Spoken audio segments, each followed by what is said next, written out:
யாரோ பண்ண தப்புக்கு யாரோ பாவத்த அனுபவிக்கிற மாதிரி, என்னோட வாய் பண்ண தப்புக்கு என்னோட கால் தான் பாவம் பயங்கரமான பனிஷ்மெண்ட்ட அனுபவிச்சுட்டு இருக்கு. காலையிலே வாக்கிங் எல்லாம் முடிச்சாச்சு. இன்னைக்கு ஒரு லஞ்ச் பாக்ஸ் ரெசிபி தான். எப்பவும் போல யூசுவலா இல்லாம, இந்த மாதிரி குடுத்து அனுப்பிச்சா கண்டிப்பா பசங்க சாப்பிட்டு தான் வருவாங்க.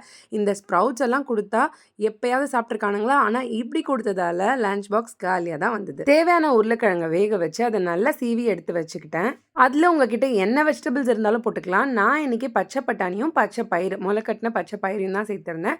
கொஞ்சமா வெங்காயம், மிளகாத்தூள், உப்பு, ஜீரகத்தூள், கொஞ்சமா சர்க்கரை, கொத்தமல்லி, பைண்டிங்காக 2 ஸ்பூன் கோதுமை மாவு. இது எல்லாத்தையும் போட்டு நல்லா மிக்ஸ் பண்ணிட்டு குட்டி குட்டி உருண்டையா உருட்டி உள்ளங்கையில வச்சு தட்டினா வடை மாதிரி இருக்கு. பட் நம்ம வடைலாம் செய்யல, ஆலு டிக்கி.